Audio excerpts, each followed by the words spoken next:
Recently, I have participated in several meetings and brainstorming sessions, either as a researcher or as a senior editor of an academic journal.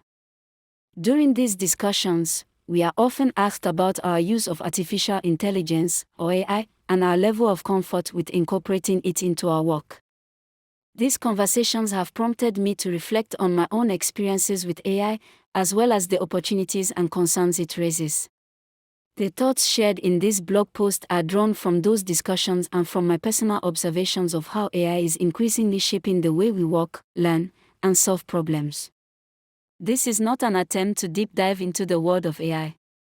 Here are 10 things I have shared, learned, or taken away from various brainstorming sessions about the use of AI. 1. AI is like Google 2.0 or perhaps Google+. I see the use of AI in my everyday activities and research as somewhat of a Google 2.0 or Google+. Google took all of us by storm and has been part of our lives for so long. It made it easy to access information, resources, and knowledge. This was especially useful for those in low-resource settings where institutions, academics, and students do not have the funds to subscribe to paywall journal articles, and most academic books are out of reach. However, one thing that differentiates AI platforms such as ChatGPT, Copilot, Claude, and others from Google is that Google does not synthesize the information contained in the resources it returns. It simply makes those resources easier to find and, in some cases, easier to access. AI, on the other hand, not only gives you access to resources but also has the ability to synthesize information for easier use. It is always suggesting additional ways it can help you. I think the developers hit the jackpot when they designed it to make those suggestions. Of course, like everything else, this comes with both advantages and disadvantages, which we may discuss in another blog post. 2. The quality of your input determines the quality of your output. There is a saying that the internet follows the principle of garbage in, garbage out. AI is not really any different. The quality and clarity of your prompts determine the quality of the output you receive.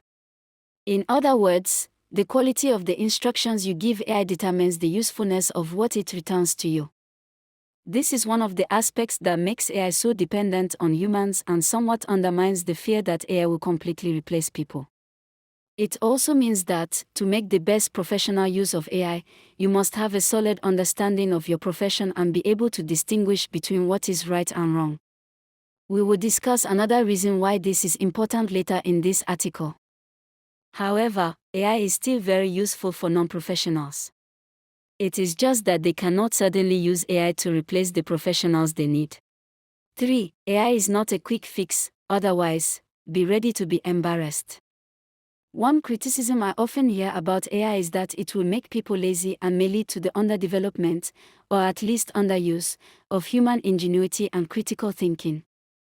My personal view is that, given what we have discussed in points 1 and 2, AI does not have the capacity to fully replace humans because professional use of AI does not work as a quick fix. AI still requires far more human supervision and oversight than it is often given credit for. Yes, some tasks may become redundant, but this also creates opportunities for people in those fields to reinvent themselves while incorporating AI into their work. You can make AI leverage, not a threat. 4. The more you use an AI, the better it serves you.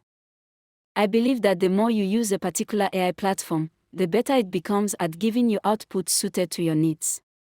The AI you use serves as a kind of non-distinctive personal assistant that you train through use. It becomes familiar with your preferences and responds more effectively with the quality of work you desire. It also becomes better tailored to your interest because it can retain some memory of what you have shared with it. I do not necessarily believe that one AI platform is inherently better than another. Each has its strengths and limitations, but they are generally similar, except for specialized AI systems built for specific tasks such as video conversion, photograph enhancement, and other niche functions. 5. AI is here to stay.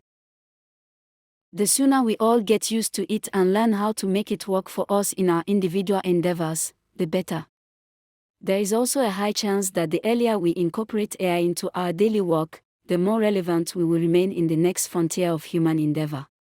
As mentioned previously, when you recall how the internet took the world by storm and changed virtually everything about how we live and work, you begin to appreciate how AI could revolutionize everyday activities across the globe. Those who come late to the party may still find a place, but they may pay dearly for their delay.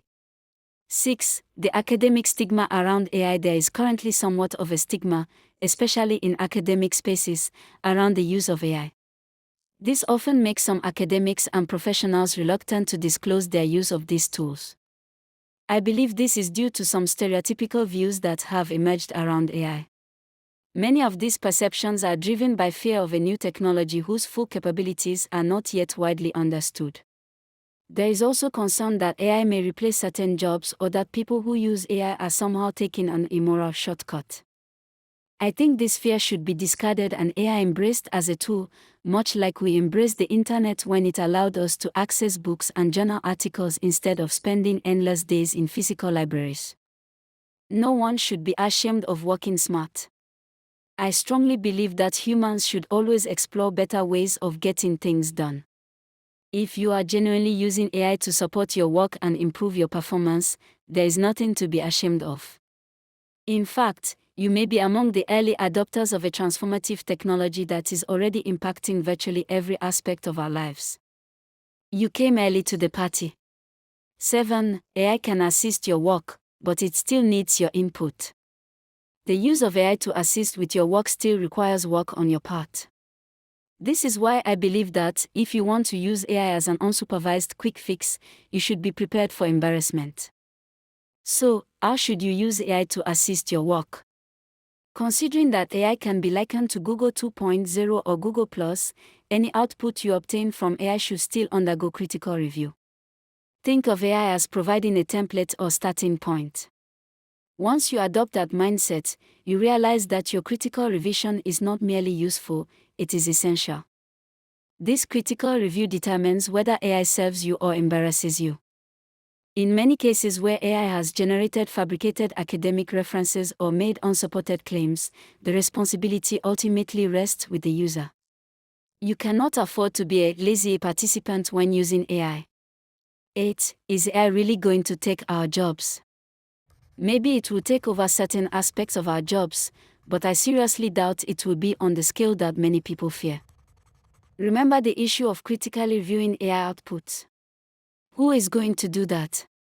Definitely not AI, humans.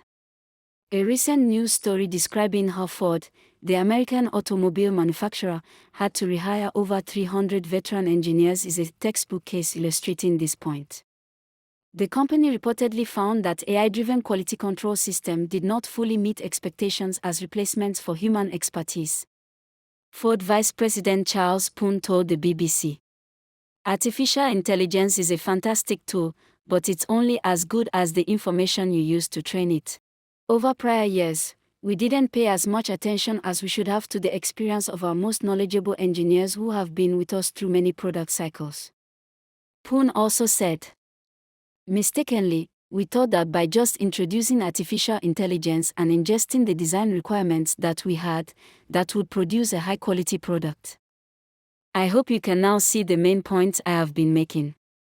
AI may help those engineers do their jobs faster and perhaps even better, but replacing them entirely, that is a much longer shot. 9. AI can be a lifesaver for solving some everyday challenges. My experience is that AI can be extremely useful for brainstorming ideas and exploring questions about everyday life, and sometimes not so everyday issues. For people who are not so familiar with the complexities of our modern world, AI can help make life easier to navigate, provided they possess basic reading and writing skills. It can also help strengthen your ideas by allowing you to explore different possibilities and perspectives. AI can highlight some of the pros and cons of decisions you may be considering and help you think more broadly about your options. 10. Use AI, but do not let it replace your thinking cap. Use it to learn, enhance your work, improve your communication skills, and support everything in between. If you take the time to engage with AI thoughtfully rather than treating it as a quick fix, you will discover both what you like and what you do not like about it. The key is to let AI support your thinking, not replace it. I'd love to hear what you think. Do drop a comment.